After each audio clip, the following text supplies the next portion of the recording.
Nosotros, la verdad es que el comienzo del trabajo sobre la turbidez fue en el 2014, y datos anteriores teníamos de balances de turbidez algo mayores entre el año 2000 y el año 2013.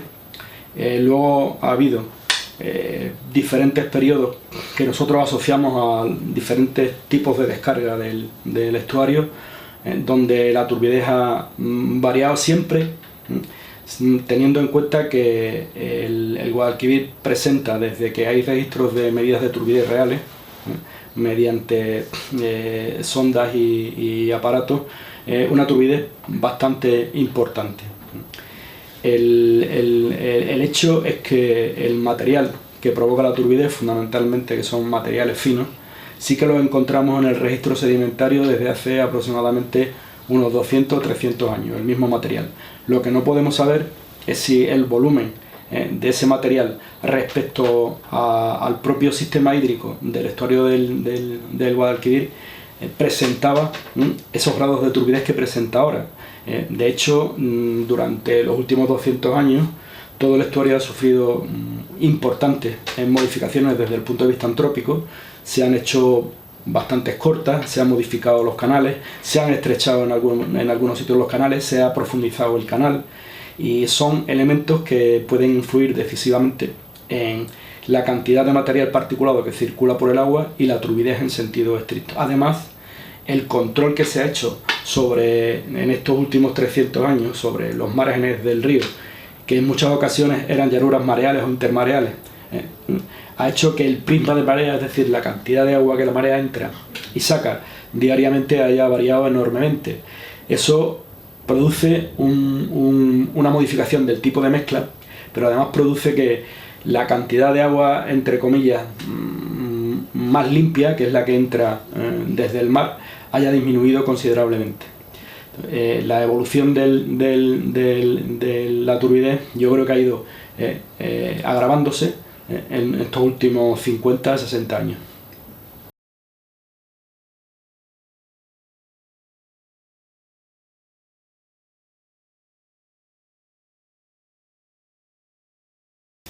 Sí, bueno, eso es difícil de... Bueno, nosotros nos hemos dedicado fundamentalmente al estudio de la parte sólida, no al estudio de volúmenes ni de caudales, ¿no?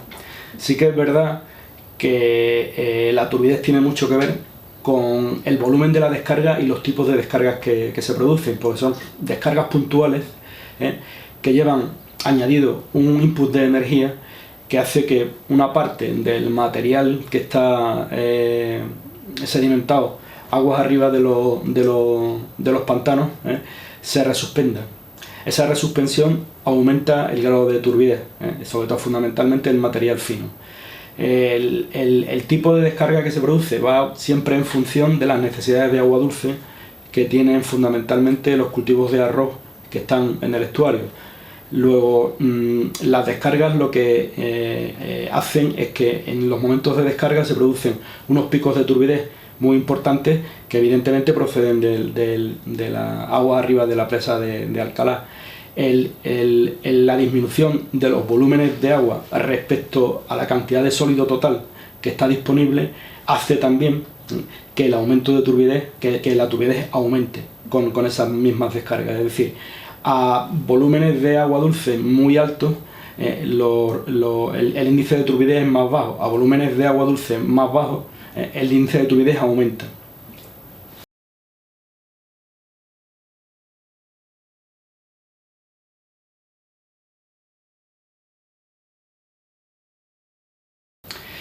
Nosotros los datos que tenemos, nosotros hemos hecho muestreos a lo largo de la presa de Alcalá hasta el nacimiento del Guadalquivir, y el material particulado y el sedimento de la cuenca alta del Guadalquivir, desde el punto de vista geológico, tiene digamos una procedencia volumétrica mayoritaria, que son los cultivos fundamentalmente de olivos de la margen izquierda del cauce. Desde el punto de vista geoquímico, nosotros lo que hemos analizado son los sistemas de tierras raras. Hablando de forma simple, las tierras raras son como el ADN inorgánico, es decir, el fraccionamiento de tierras raras lo que nos indica es la procedencia del material. De cada material tiene una asignatura de tierras raras especiales y podemos identificar la procedencia. Nosotros hemos identificado la procedencia de la mayor parte del material fino y el material particulado que llega al estuario procedente de arriba y procede prácticamente en su mayoría de las zonas de cultivos de olivo.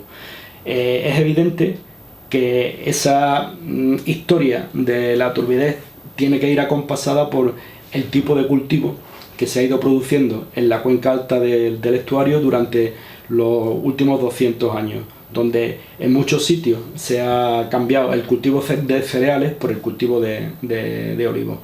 Para nosotros el mayor problema son los cultivos de olivo, porque son los que menos extensión radial tienen de protección del suelo y son los que mayor cantidad de material aportan desde el punto de vista de la erosión hídrica.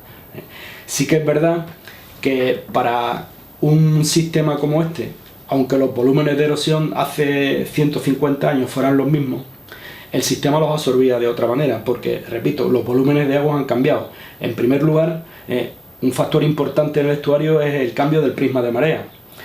Evidentemente, cuanta más agua mareal entre en el estuario, los procesos de mezcla se balancean o bien hacia el continente o bien hacia el mar.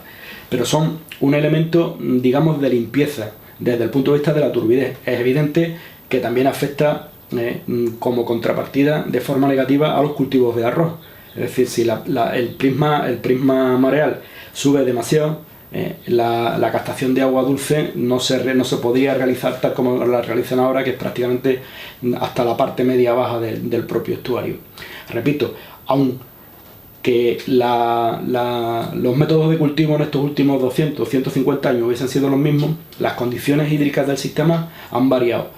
Y en estos momentos, fundamentalmente porque se mantienen las erosiones fundamentalmente de los cultivos de olivo y se disminuye el prisma de marea, aumenta la turbidez dentro del estuario.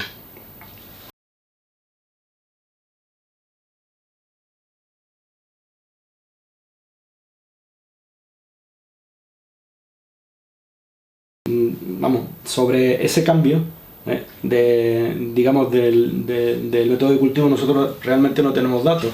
Sí que sabemos que entre la Confederación Hidrográfica del Guadalquivir, el Puerto de Sevilla y FAPA se va a poner en marcha un proyecto piloto sobre 5 microcuencas para ver cómo actúan de forma diferente esas microcuencas y cuáles pueden ser los efectos mediadores sobre esa cuenca, sobre todo para disminuir la erosión hídrica, que es lo que aumenta la carga sólida en las aguas del Guadalquivir y es la que produce esa turbidez tan intensa en el estuario. Yo personalmente no tengo datos en este momento del efecto del cambio o de las variaciones de algún tipo de cultivo. Afecta fundamentalmente al volumen de agua de consumo de regadío.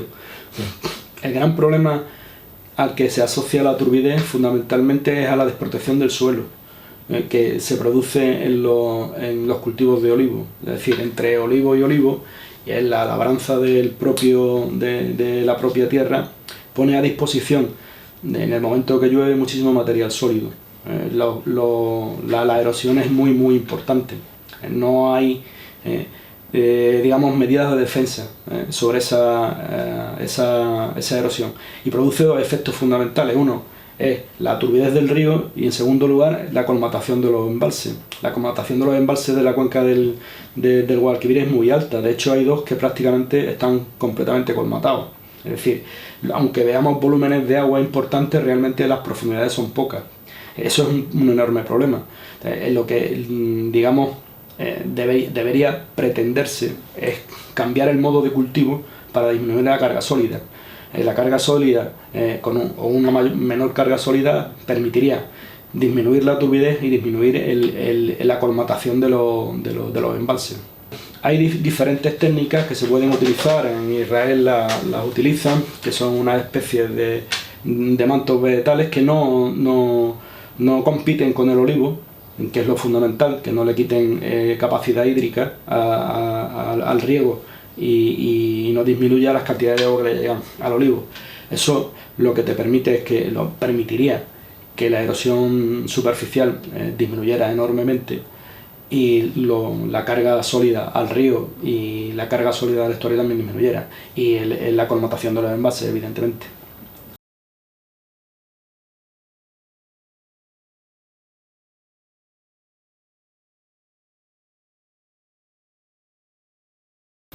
Y nosotros llevamos trabajando sobre el sedimento que colmata ciertas zonas del estuario y que hay que dragar periódicamente, de la misma forma que lo hemos hecho con la materia particulada. Lo que hemos estado es analizando la asignatura de tierras raras que tienen, que es lo que nos da la procedencia. Realmente en los últimos cuatro años que hemos estado trabajando sobre el sedimento, la mayor parte de las zonas de acumulación, que son las que más problemas dan a la navegación, el sedimento en un 80% es de procedencia fluvial. Claro, hay dos problemas. Primero, que hay una parte de ese sedimento que es de aporte directo, pero es que en los bordes erosivos del estuario, las capas superiores son las capas donde se cultiva el arroz. El cultivo de arroz lo que recoge es agua del estuario, la tira encima, pero toda la materia particulada de ese agua que se utiliza para regar se deposita dentro de los campos de arroz. Cuando se produce la erosión de los bordes, el sedimento, desde el punto de vista geoquímico, es el mismo que el sedimento fluvial, porque procede de la fuente fluvial. En algunos sitios muy puntuales podemos encontrar sedimento que está relacionado con momentos, digamos, antiguos del estuario, sobre todo en algunas de las cortas. En las cortas lo que se hace es abrir cauces nuevos y lo que se expone es sedimentos antiguos, ¿no?, de una antigüedad de entre 1200 y 300 años, que tienen una asignatura diferente, no es el sedimento fluvial característico, pero esos volúmenes son, desde el punto de vista global, representan menos del 15%.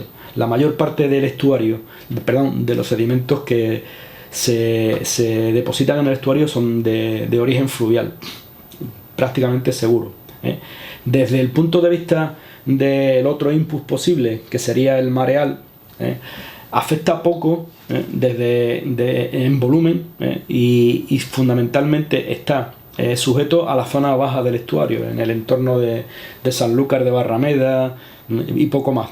Digamos que su importancia desde el punto de vista volumétrico es inferior al 5% del total. Hay que tener en cuenta que, aunque nosotros llamemos ahora al río Guadalquivir, al estuario del Guadalquivir estuario, los estuarios tienen una característica fundamental, que el estuario del Guadalquivir casi ha perdido. En los estuarios normales, por ejemplo, aquí tenemos dos, el del Tinto y el Odiel, lo que se produce es una mezcla de aguas dulces y agua salada. En esa mezcla hay un intercambio de cationes donde los elementos que van en suspensión, tanto en agua dulce como en agua salada, empiezan a crecer, se producen flóculos y depositan. Son sedimentos que se crean en el estuario. Sin embargo, en el estuario del río Guadalquivir esos elementos no se presentan, y si se presentan son en cantidades muy pequeñitas. Es decir, porque realmente el volumen de mezcla de agua dulce y agua salada se produce muy aguas abajo. Y ese tipo de sedimento, que es propio de los estuarios, es muy cohesivo. Si nosotros visitamos otros estuarios, estos que tenemos aquí en Huelva, veréis que hay unas zonas de fango que tienen un comportamiento electrostático muy importante. Una vez se depositan, necesitamos mucha energía para ponerlos en resuspensión. Sin embargo, en el estuario del Guadalquivir no ocurre eso. No son elementos electrostáticos, son partículas finas que proceden del río. Y en el momento en que le imponemos el mismo nivel de energía de depósito, vuelven a resuspender. Por eso, independientemente de todo, la turbidez del estuario se mantiene incluso cuando hay bajas descargas fluviales. ¿Por qué? Porque el tiempo de retrabajo, de redepósito, es muy alto, mucho más alto que en un estuario normal. Por esas características que tiene el estuario de Guadalquivir, que es un control de los procesos de mezcla. A eso se añade además que zonas importantes de los estuarios son las zonas intermareales. Normalmente son grandes extensiones, como las que se producen en el Tinto o en el Odiel, que permiten que una vez que la marea las cubre, se produzcan los slash de marea de baja energía y parte del sedimento sedimente. Cuando el agua va bajando, los márgenes de energía son menores y una buena parte del sedimento se queda ya depositado. Eso tampoco ocurre en el Guadalquivir, en el estuario. ¿Por qué? Porque el estuario del Guadalquivir es prácticamente un tubo. Es decir, es un canal único con pocas zonas adyacentes de desborde, salvo en la parte baja. Son modificaciones que afectan tanto a la turbidez como a la sedimentación dentro de esto, y lo hacen muy peculiar. Por eso el estuario del Guadalquivir en Europa es de los más turbios que hay, cuando desde el punto de vista bioclimático no debía ser así.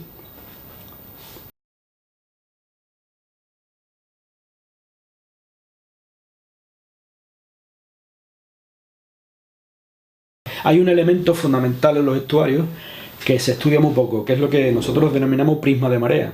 Es decir, el prisma de marea no es más que el volumen de agua de mar que entra y que sale cada 2 ciclos del sistema. Si nosotros tenemos estuarios como el estuario del río Guadalquivir, que son estuarios canalizados donde hay pocas zonas de desborde, el prisma de marea tiende a disminuir y tiende a aumentar las velocidades de las corrientes. ¿Por qué? Porque las mismas cantidades de agua tienen que entrar y salir al mismo tiempo. Luego aumenta la velocidad. Si aumenta la velocidad, el poder de resuspensión de partículas es siempre mucho mayor. Pero además hemos perdido las trampas laterales. Esas ya no están. Al perder las trampas laterales hay una enorme cantidad de volumen del material sólido particulado que siempre está en movimiento. Siempre está en movimiento. Como en la desembocadura se produce en una zona marina, pues la zona marina realmente tiene un efecto de tapón del propio estuario. Hay una parte que sale fundamentalmente en los momentos de gran descarga, que es cuando se puede ver en las fotos satelitales esas plumas de turbidez de la bocana del estuario, pero hay otras veces que no. ¿Por qué? Porque no hay suficiente descarga y el input de sedimento lo único que hace es subir y bajar, mantenerse en el sistema, y sedimenta poco. Además, como ya he dicho antes, la marea, el efecto que tiene es primero un efecto de mezcla, es decir, y hacer que dos masas de agua que tienen condiciones hidroquímicas completamente diferentes, la dulce y la salada, se mezclen, cambiando los parámetros físico-químicos del agua y produciendo por una parte un tipo de partícula que es sedimento propio, pero por otro lo que produce son volúmenes de mezclas que pueden variar desde los ciclos mareales en marea muerta o en marea viva, son diferentes, y el input fluvial. Si nosotros impedimos que una parte del agua mareal penetre, lo que le estamos dando es decir poder a la otra parte, que es al agua fluvial, que es la que deposita la mayor parte del material particulado. La marea lo que ha ido es perdiendo capacidad de transporte dentro del propio estuario, y además hace de tapón sobre el efecto de salida de esos sedimentos. Es decir, digamos que en este momento la falta de prisma de marea agrava por dos causas. Uno es por modificar el efecto de la mezcla de agua, y sobre todo porque le da más participación en volumen al agua fluvial que al agua mareal. Ese es el efecto fundamental de la marea. De hecho, en el registro sedimentario nosotros hemos recogido testigos hasta una antigüedad de aproximadamente 2000 y pico de años. Se percibe como el estuario se comporta como un estuario, digamos, de los normales.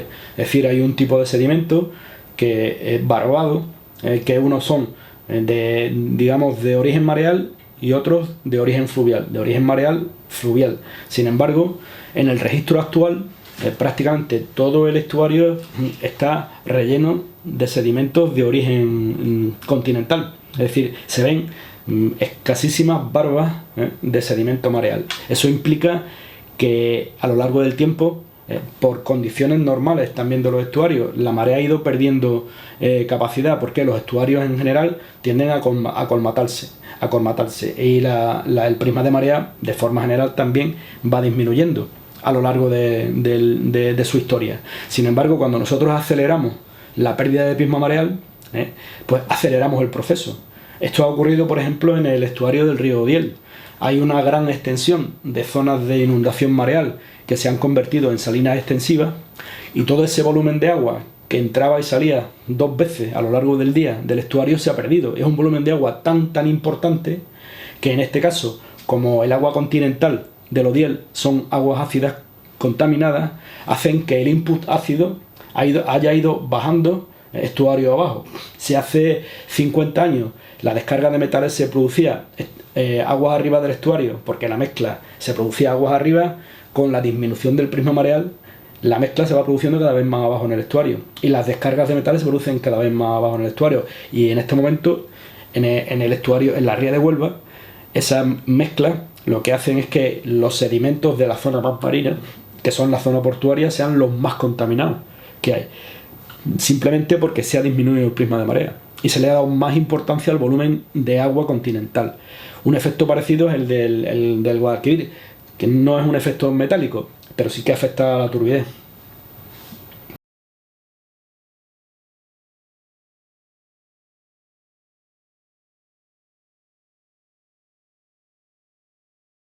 El caudal ecológico, mientras que no se modifique el volumen de materia particulada que trae el agua fluvial, es decir, que ampliemos o disminuyamos el caudal ecológico, va a ser indiferente. ¿Por qué? Porque la carga fundamental la tiene. Si aumentamos el caudal ecológico, vamos a aumentar la descarga y vamos a aumentar la materia particulada. Si lo disminuimos, lo vamos a disminuir. Si es verdad que sería más importante que disminuyéramos la turbidez agua arriba de la presa de Alcalá, fundamentalmente el volumen de sólidos, y sí que en ese momento el caudal ecológico influiría desde otro punto de vista, que no es el puramente mecánico a través de la turbidez, sino para otras condiciones ecológicas que afectarían más a los biotopos que se producen en el propio estuario.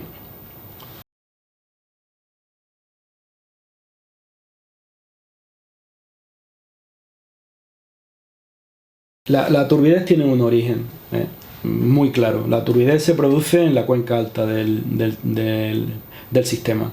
Si nosotros disminuimos la cantidad de materia particulada y la cantidad de sólido en suspensión en esa zona, vamos a disminuir la turbidez a lo largo de todo el sistema, tanto en el mismo río como en el estuario. ¿Eso qué implica? Pues que hay dos organismos que son los que controlan, digamos, la gobernanza de uno y otro. La Confederación Hidrográfica, por una parte, el IFAPA en las zonas de uso agrícola, y el puerto de Sevilla. Si no se lleva a cabo, digamos, una acción integrada de estos organismos, evidentemente no vamos a acabar nunca con el problema, seguro. Es decir, porque el problema tiene una raíz que no está exclusivamente dentro del estuario, aunque podamos pensar, y sí que es verdad, que sobre esa turbidez hay una parte que puede estar influyendo, que son la erosión de los bordes. El volumen fundamental de partículas en suspensión de carga sedimentaria viene de aguas arriba de la presa de Alcalá. Luego queda claro que la única forma de que podamos resolver el problema es integrar los esfuerzos de cada una de estas administraciones, porque el estuario es como el cuerpo humano. No podemos desconectar la parte fluvial de la parte estuarina. Eso es prácticamente imposible. Tenemos que actuar de forma íntegra en el sistema, buscando el origen del problema. En este caso, en la turbidez, el origen del problema está agua arriba. Mientras que no se resuelva la turbidez agua arriba, no lo resolvemos en el estuario.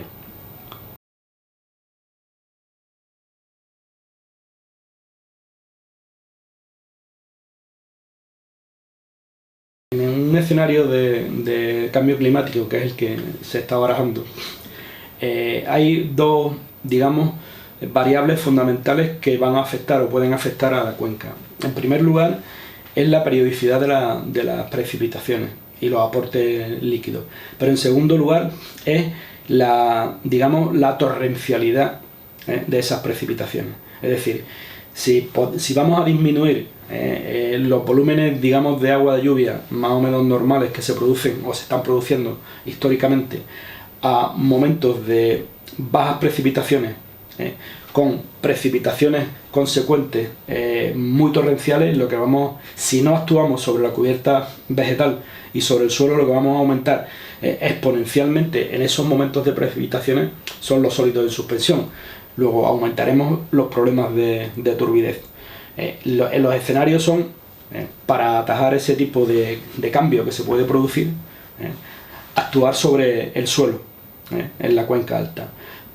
Desde el punto de vista mecánico, en la variación de esos dos elementos, que el cambio estacional y las precipitaciones torrenciales, afecten lo menos posible a la carga sedimentaria. Sí que es verdad que en el otro escenario que podía afectar también al estuario, que es la elevación del nivel del mar, tendríamos casi un efecto, digamos, contrario, porque aumentaríamos algo el prisma de marea, con lo cual aumentaríamos el proceso de mezcla.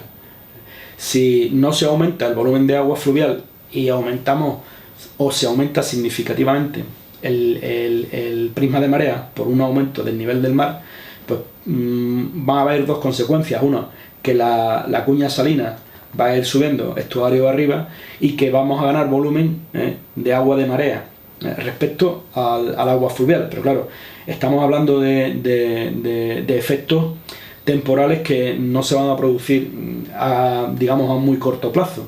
Son efectos que se pueden producir a medio plazo.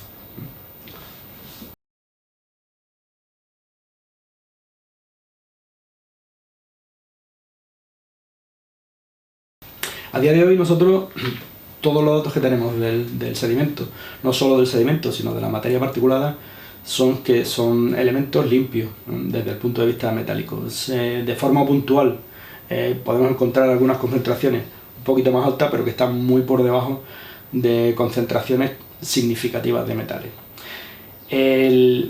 La puesta en marcha de proyectos mineros agua arriba, que pudieran intervenir sobre fundamentalmente las descargas de aguas ácidas, es evidente que eso crearía un problema.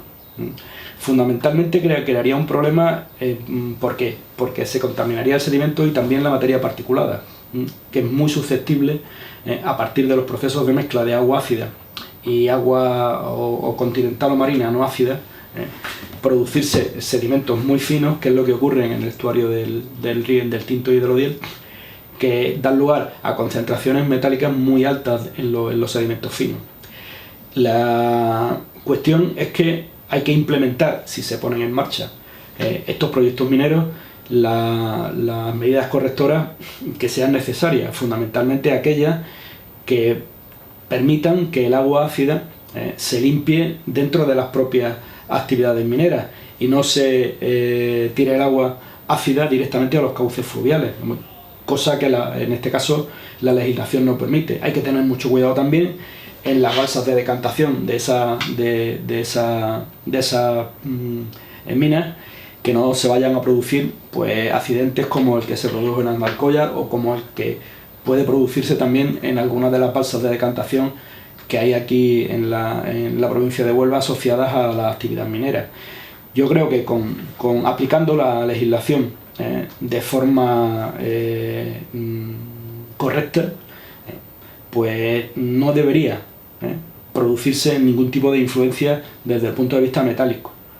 Pero repito, siempre que se lleven a cabo medidas correctoras dentro de la propia zona de producción mineral, y no se permita ni que las aguas ácidas ni que las escorrentías sólidas lleguen a los cauces fluviales.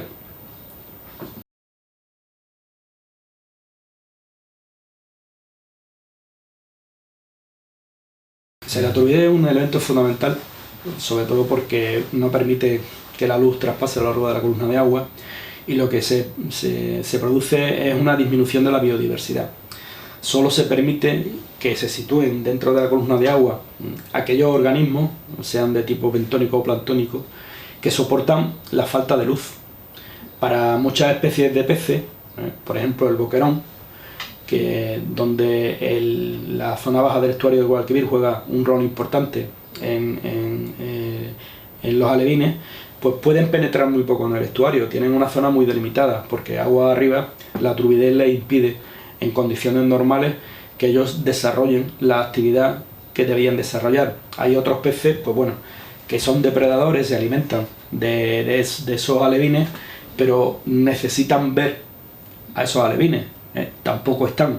Y hay otros peces que no son estrictamente filtradores, donde esas grandes masas de materia en suspensión y materia particulada les afecta a su fisiología interna, porque no deja de ser material sólido que tienen que estar reciclando ellos continuamente. La turbidez es un elemento fundamental en los conjuntos de organismos que viven en el estuario. Repito, y más siendo una turbidez que no es una turbidez natural, donde no hay comunidades, singulares que estaban ya allí, sino son comunidades que se han tenido que adaptar a un problema añadido, que es la turbidez. Y el efecto, creo yo, fundamental que produce la turbidez es la disminución del nicho ecológico respecto al número de organismos que puedan vivir en él.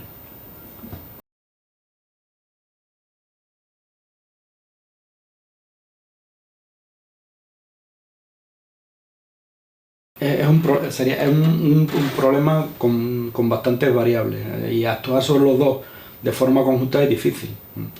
El de un exceso de nutrientes vendría siempre asociado al uso de fertilizantes en las márgenes y en la parte alta. Luego, de nuevo, nos invocaría medidas que coayudaran a un, digamos, uso diferente de esos fertilizantes. Y la turbidez, por el otro lado, lo que nos haría también es tener que actuar sobre fundamentalmente la erosión que se produce agua arriba. Encajar los dos elementos, pues desde el punto de vista de la realidad puede ser difícil.